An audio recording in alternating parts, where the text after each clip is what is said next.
అండి నమస్తే. నేను మీ లక్ష్మీ చౌదరిని. వెల్కమ్ టు ఎస్టీ మధురిమల Telugu audio stories. Brindavanam part 74తో మీ ముందుకు వచ్చేసాను. కథలోకి వెళ్ళే ముందు వీడియోకి లైక్ చేయడం, హైప్ ఇవ్వడం మర్చిపోకండి యార్. అలాగే నచ్చితే షేర్ చేయండి. ఇక కథలోకి వెళ్ళిపోదాం. అమృతను తీసుకొచ్చి మండపంలో అన్వేష్ ఎదురుగా కూర్చోబెడతారు. అబ్బాయి తల్లిదండ్రులు, అమ్మాయి తల్లిదండ్రులు రండమ్మా అని పంతులు గారు కన్యాదానానికి పిలుస్తారు. వాణి నరసింహ గారు వెళ్ళి అన్వేష్ పక్కన కూర్చోగా రవి గారితో పాటు శారద వెళ్ళి కూర్చుంటుంది. శారద నీళ్లు పోస్తుండగా అన్వేష్ కాళ్ళు కడిగి ఆ నీళ్లు నెత్తిన చల్లుకుంటారు రవి గారు దంపతులు. తర్వాత అమృత చేతులు అన్వేష్ చేతుల్లో పెట్టి పంతులు గారు చెప్పినట్టు చెప్తూ కన్యాదానం చేస్తారు. మా పిల్లలు అందరూ మండపం దగ్గరికి వస్తారు. కన్యాదానం అయిపోగానే జీలకర్ర బెల్లం ఇచ్చి ముహూర్తం టైం అవడంతో వేద మంత్రాలు మధ్య మంగళ వాయిద్యాల హోరులో ఒకరి తల మీద ఒకరికి జీలకర్ర బెల్లం పెట్టిస్తారు పంతులు గారు. అప్పటి వరకు అడ్డుతెర పట్టుకున్న స్నేహ వరుణ్ అది తీసేసి పక్కకు వెళ్ళిపోతారు. ఇద్దరు ఒకరి కళ్ళల్లోకి ఒకరు చూసుకోండి అమ్మా అని పంతులు గారు చెప్పడంతో ఇద్దరు కళ్ళు కలుసుకుంటాయి. అమృత కళ్ళు తేడాగా ఉండడంతో ఏంట్రా కళ్ళు అలా ఉన్నాయి అని అడుగుతాడు అన్వేష్. ఏం లేదు, తలకు పోసేటప్పుడు కుంకుడుకాయ రసం పడింది, అప్పటి నుంచి అలాగే ఉంది అని చెబుతుంది అమృత.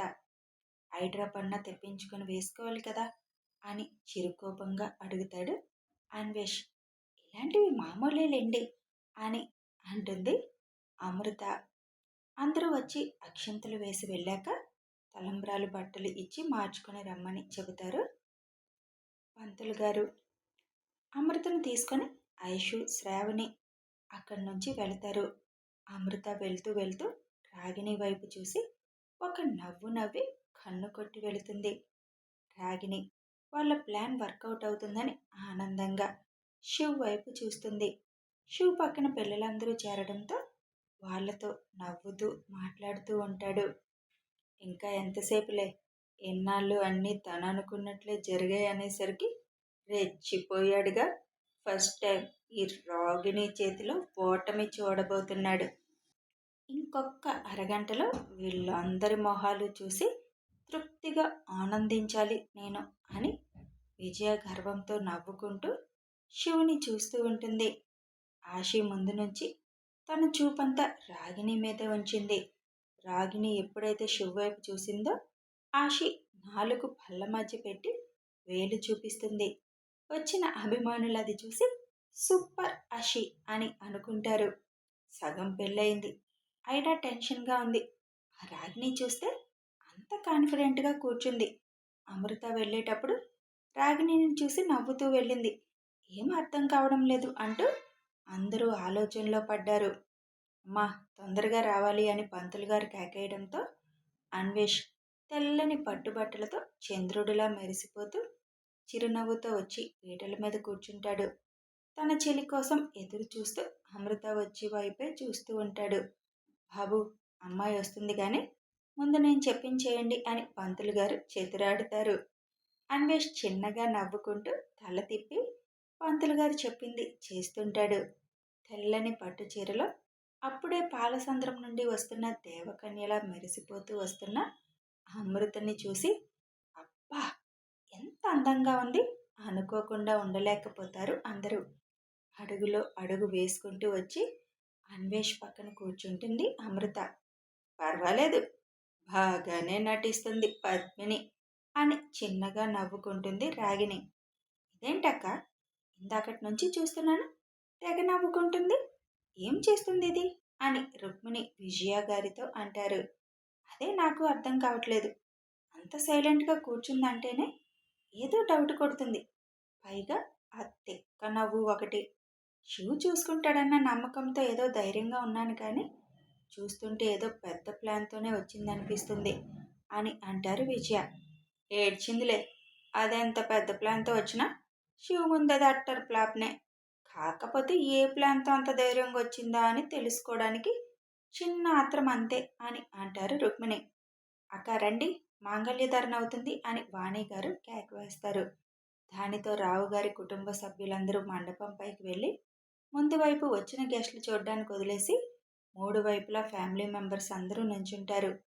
అది చూసి రాగిణి, కానివ్వండి, కానివ్వండి, ఆ మూడు ముళ్ళు పడిన మరుక్షణమే మీ అందరికీ పెద్ద బాంబు పేలుస్తాను అని నవ్వుకుంటూ చూస్తూ ఉంటుంది. అన్వేష్ చేతికి తాళిచ్చి కట్టమని చెప్తారు పంతులు గారు.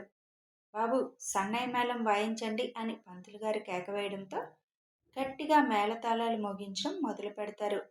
అన్వేష్ తన కుటుంబ సభ్యులందరి మధ్య అభిమానులు అతిథులు చూస్తూ ఉండగా మంగళ వాయిద్యాలు మోగిస్తుండగా అమృతని ఒక్కసారి చూసి పంతులు గారు చదువుతున్న మంత్రాలను తన నోటితో చెప్పిస్తూ అమృత మెడలో మూడు ముళ్ళు వేస్తాడు.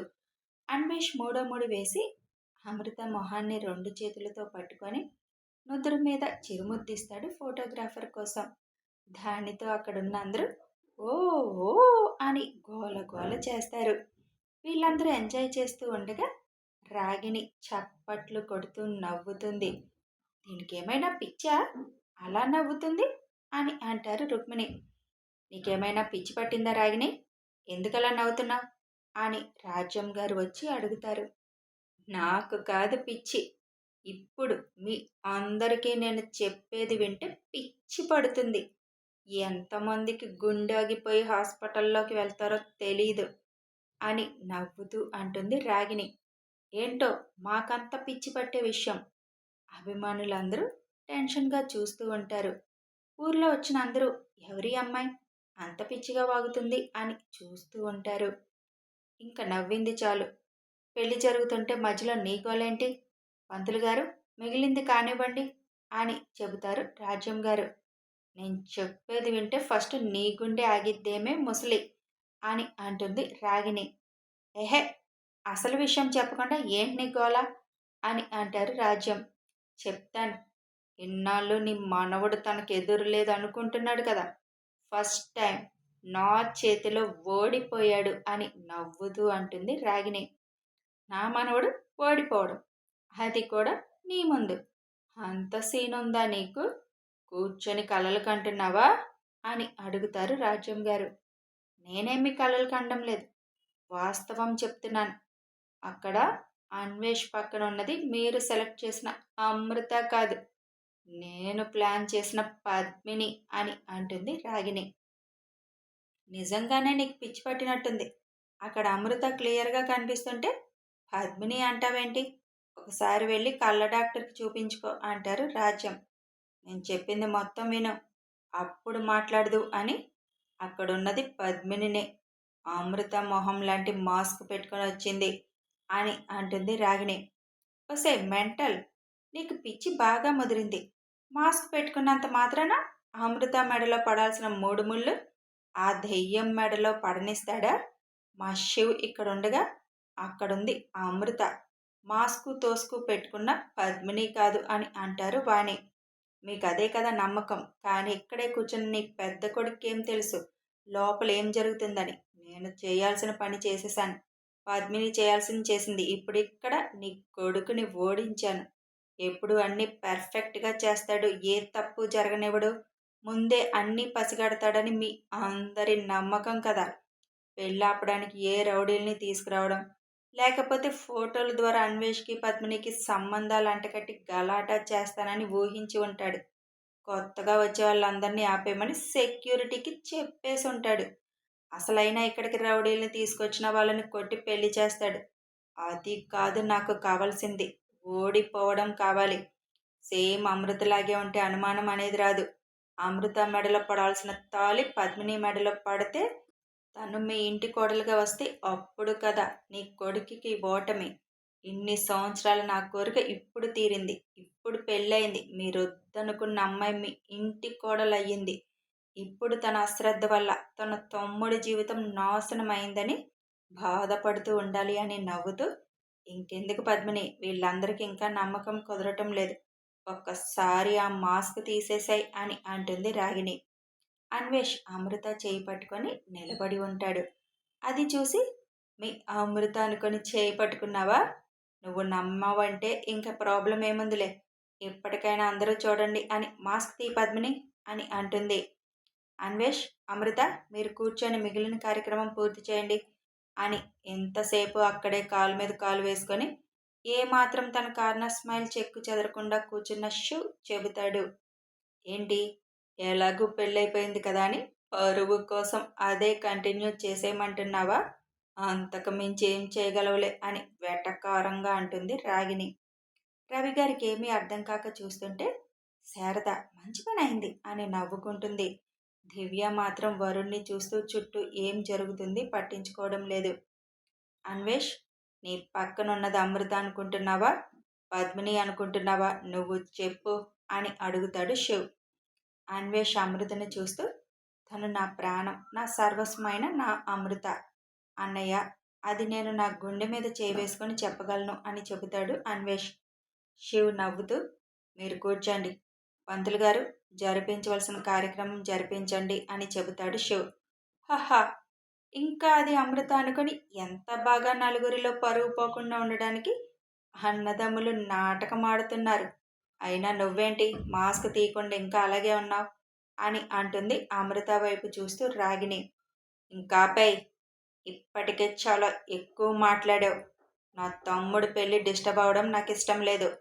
ఇంకొక మాట మాట్లాడినా ఇక్కడే చంపేస్తాను నిన్ను. మాట్లాడకుండా కూర్చో. అక్కడున్నది అమృతనా పద్మినా అని నీకు క్లారిటీ నేనిస్తాను అని ఆయు అని పిలుస్తాడు శివ్. ఆయు రాగిణి ముందుకు వెళ్ళి రాగిణి చేతిలో పద్మిని ఫోన్ పెడతాడు. ఇప్పటి వరకు ఆ భేడాంటీలా మీకు మెసేజ్లు చేసింది నేను, అహహా అని నవ్వుతూ అక్కడి నుంచి వెళ్ళిపోతాడు ఆయు. వెంటనే వెనక నుంచి అభిమానులందరూ విజిల్స్ వేస్తారు. ఇది కదా అసలు ట్విస్ట్. మా శివబ్రో ఉండగా నీ కలలు తీరుతాయా శాకిని? మూసుకొని కూర్చో. మేం పెళ్లి చూడాలని ఎక్కడి నుంచో వచ్చాం. మమ్మల్ని పెళ్లి ఎంజాయ్ చేయను. చెప్పాడు కదా మా బ్రో, డిబేట్ తర్వాత పెట్టుకుందామని. నీకు క్లారిటీగా అన్నీ చెప్తాళ్లే అని అరుస్తారు. అయినా జరిగేది డిబేట్ కాదు, దబిడి దిబిడే అంటారు అందరూ. వావ్, మీరందరూ భలే చెప్పారు సమాధానం. లవ్ యూ అంటూ మైక్ వెళ్ళి వాళ్ళ మధ్యలో కూర్చుంటాడు సరదాగా. ఇప్పటి వరకు టెన్షన్తో చచ్చిపోయాం. శివ అప్పగించిన బాధ్యత కరెక్ట్గా చేస్తావని మాకు తెలుసు. కానీ ఎక్కడో చిన్న భయం. ఇంతకీ ఎలా కనిపెట్టారు ఆ డాకినీని అని అడుగుతారు మైక్ని. వెళ్ళవనివ్వండి, అందరికీ ఒకేసారి చెప్తాను. అప్పటి వరకు కొద్దిగా వెయిట్ చేయండి అంటాడు మైక్. ఓకే ఓకే అని అందరూ పెళ్లిలో లీనమవుతారు. తలంబ్రాల కార్యక్రమం మొదలు పెడతారు పంతులు గారు. ఆ దెయ్యాల వల్లేనా ఆ కళ్ళు అలా అయిపోయాయి? ఏం చేశారు అని అడుగుతాడు అన్వేష్ అమృతను. స్ప్రే కొట్టారు, దానివల్ల అలా అయింది అని పంతులు గారు పిలవడంతో ఇద్దరు ఆయన వైపు దృష్టి పెడతారు. ఎప్పుడైతే ఆయు ఫోన్ తన చేతిలో పెట్టాడు అప్పుడే షాక్తో మ్యూట్ అయిన రాగిని, అంటే ఇక్కడ ఉన్నది అమృతనేనా? మరి పద్మిని ఏమైనట్టు అని ఒళ్ళంతా చెమటలు పడుతూ ఉంటే టెన్షన్ పడడం మొదలుపెట్టింది. అక్కడి నుంచి వెళ్ళబోతుంటే రుక్మిణి ఒకవైపు అనురాధ ఒకవైపు పట్టుకొని కూర్చుంటారు. నీకెంత ధైర్యం ఉంటే శివ్ ఉండగా నువ్వు అనుకున్నది జరుగుతుందని ఇలాంటి ప్లాన్ వేశావు?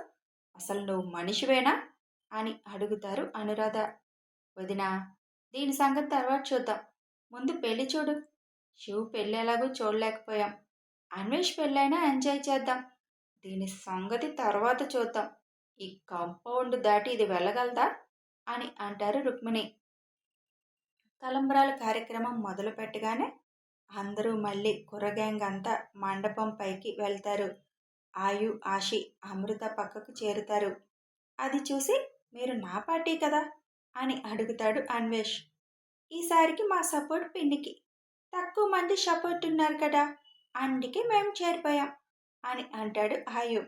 అన్వేష్ చిరుకోపంగా చూస్తూ ఉండడంతో మేం మా పార్టీ ఉంటాంలే అని మైరా హన్షిక అటువైపు వెళ్తారు. అందరి గోల మధ్య అందంగా ఇద్దరు సంతోషంగా ఒకళ్ళ మీద ఒకళ్ళు తలంబ్రాలు పోసుకుంటారు అన్వేష్ అమృతలు. ఫోటోగ్రాఫర్లు సందడి చేస్తుంటే ఫొటోస్ కోసం ఫోజులు ఇస్తూ తలంబ్రాల కార్యక్రమం పూర్తి చేస్తారు. తర్వాత వాళ్ళిద్దరి కోసం శివ్ పూలతో సర్ప్రైజ్ చేస్తాడు ఆశ్చర్యపోయేలా. ఒక్క ఫోన్ కాల్ చేయగానే కరెక్ట్గా మండపం పైకి తలంబ్రాలు అయ్యే టైంకి 2 హెలికాప్టర్లు వస్తాయి. అందులో నుంచి అన్వేష్ అమృతపై రకరకాల పూలు వర్షంలా కురవడం మొదలు పెడుతుంది. అది చూసి అందరూ వావ్, అనుకోకుండా ఉండలేకపోతారు. పిల్లలందరూ ఆ పూల మీద పడుతుంటే డ్యాన్స్ వేయడం మొదలు పెడతారు. ఆ ఊరి జనమంతా వింతగా, కొత్తగా, ఆశ్చర్యంగా, అద్భుతంగా చూస్తూ ఉంటారు దాన్ని. అభిమానులందరూ ఇది కదా మా శివ్ బ్రో సర్ప్రైజ్ అంటే అని విజిల్స్ వేస్తూ, క్లాప్స్ కొడుతూ ఎంజాయ్ చేస్తూ ఉంటారు. అమృత, అన్వేష్కైతే వండర్‌గా అనిపిస్తుంది అది చూడగానే. ఇద్దరు పూల మధ్యలో నిండిపోతారు.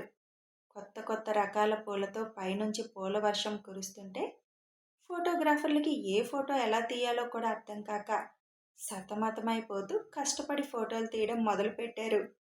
ఆ పూల వర్షం ఎలా కురిసిందంటే మండపం అంతా పూల పరుపులా పరుచుకుంది. అమృత అయితే ఆనందంగా బొమ్మల పైకి చూస్తూ ఉంటుంది. అలా పూల మధ్యలో బొమ్మలా ఉన్న అమృతని చూసి ముద్దు పెట్టాలనిపిస్తుంది అన్వేష్కి. రవి గారైతే ఊహించని ఆ చర్యకు షాక్ అయిపోయారు. తర్వాత వచ్చిన అతిథులు, అభిమానులు అందరిపై కూడా పూలు జల్లుకుంటూ హెలికాప్టర్లు వెళ్ళిపోతాయి. బాబు, ఎన్ని పెళ్ళిళ్ళు చేశాను, కానీ ఇంత సర్ప్రైజ్ ఎప్పుడూ చూడలేదు. పూలవనంలా మార్చేశారు కదా మండపం మొత్తం అని అంటారు పంతులు గారు నవ్వుతూ. తర్వాత జరగవలసిన కార్యక్రమాలన్నీ చకచకా జరిపించేసి అరుంధతి నక్షత్రం చూపించి కార్యక్రమాన్ని పూర్తి చేస్తారు పంతులు గారు. అప్పటికే టైం 9:30 అవడంతో అప్పటి వరకు ఎవరు భోజనాలకు వెళ్లకుండా పెళ్లిని చూస్తూ ఉండిపోయారు. మామయ్య గారు, అందరినీ భోజనాలకు వెళ్ళమనండి అని చెబుతాడు శివ్. రవి గారు, హరిగారు, కిరణ్, మైక్ అందరూ కలిసి భోజనాలు చేయమని అందరినీ పంపిస్తారు. మేమేం జరిగిందో తెలుసుకోవాలి, మేము తర్వాత తింటాం అని అంటారు అభిమానులు. నో నో, మీరందరూ తినేసి వచ్చాకే మీకేం జరిగిందో చెప్తాను. వెళ్ళి భోంచేసి రండి.